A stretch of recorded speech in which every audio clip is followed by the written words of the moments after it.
So Leanne, so many people are using Teams these days, but how can we make our Teams app more engaging? Yeah, that's a great question, Frank. There's so many ways to make your Teams apps more engaging, but I'm working with so many different partners on Teams. I wanted to share the three best practices here with you today. And we'll be covering accessibility with Immersive Reader, bots with visual reminders, and meetings shared to stage. And this can be used for any Teams apps, enterprise or education. But the examples I'll be sharing are education specific, and then stay tuned at the end for announcement for a new education feature. So Frank, I don't know about you, but sometimes going to work can be dreadful and anxiety provoking because of the challenges with the pandemic. It's still around. And more than ever, it's affecting teachers and students because some are going back to school, some are staying home, and some are doing a bit of both. And it's causing problems in concentration. It's causing problems with physical and mental health, and people just don't feel as connected. So we want our partners to help solve this problem in education. And here is a great example with Breakthru. So Maria, director of schools in Greece, she talks about this app on Teams that brings so much delight to the classroom. It's an app that reminds you to take breaks and to move. And children just love it because they have choice. They can pick these different colors like green and blue and yellow, and each color represents a different type of exercise and a different feeling. And it can be used both in and out of the classroom. And there is these three areas that our Microsoft education team have come up with in a lot of research they've done. This is what educators are asking for.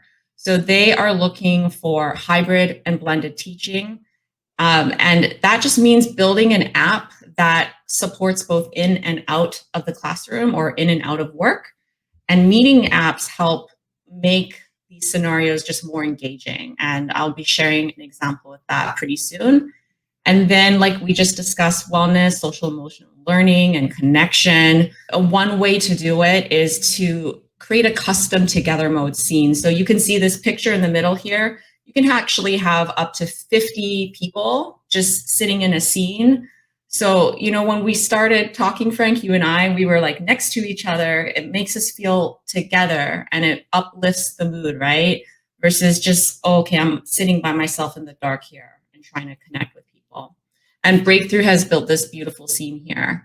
And then with the last piece, everybody wants students to be more successful, get those straight A's, right? And just be engaged and just slam dunk it.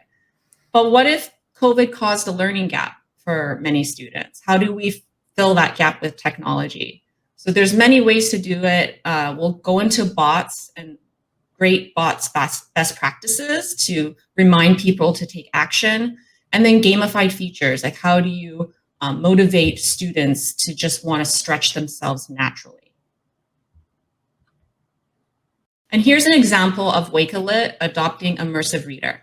Here are some facts about the Sydney Opera House in Australia.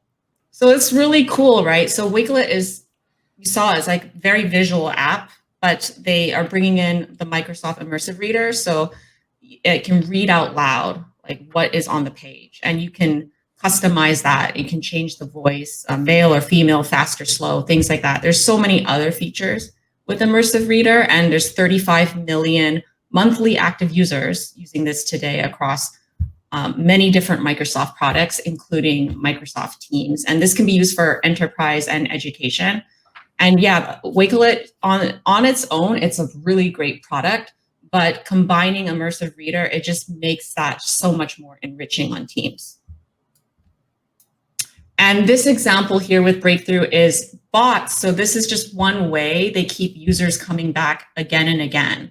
In this example, the bot is feeding some very visual cards to the user and giving the user choice to decide what kind of reminders they want to set up, how often, and you know, what kind of breaks they want to take, and a report at the end just showing them, oh, this is how much progress you made. So it's a very creative way. We call these adaptive cards here, and you can see as you're doing more exercise, the circle here starts to fill up. And then this example is a meetings example created by Whiteboard.chat.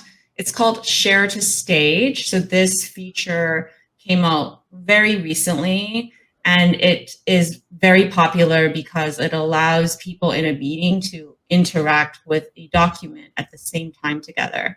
And Whiteboard.chat has done like this amazing job of showing, hey, like this is one whiteboard, we can interact at the same time, or the teacher can have a bird's eye view and see all the whiteboard that each student is doing and how they're progressing, and then decide to like zoom in at the whatever one they want to zoom in.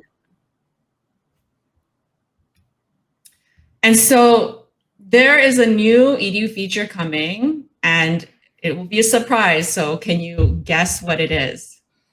I have no idea, but I'm pretty sure we'll learn kind of now.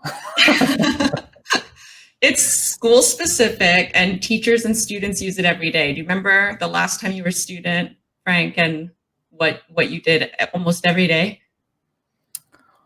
I don't know. It's so long ago. Yeah, so ready for the reveal? Yes, let's drum roll. So if you guess apps and assignments, you are correct. And my favorite colleague, Life, will be showing you how to build this, but this is just all the wonderful partners that are going to be launching apps and assignments this year, and many more to come. So if you're really excited to start building your Teams apps today, the instructions are in the show notes. You'll set up your publisher account, and then you join the developer program, and then you will sign up for a development tenant. If you want a specific one for education, you have to select that for education. You'll see the instructions there, and we've provided dev documentation, not just generalized dev documentation, but all the capabilities I covered today as well. So yeah, I hope this has inspired you to create something engaging and fun in the classroom or at work.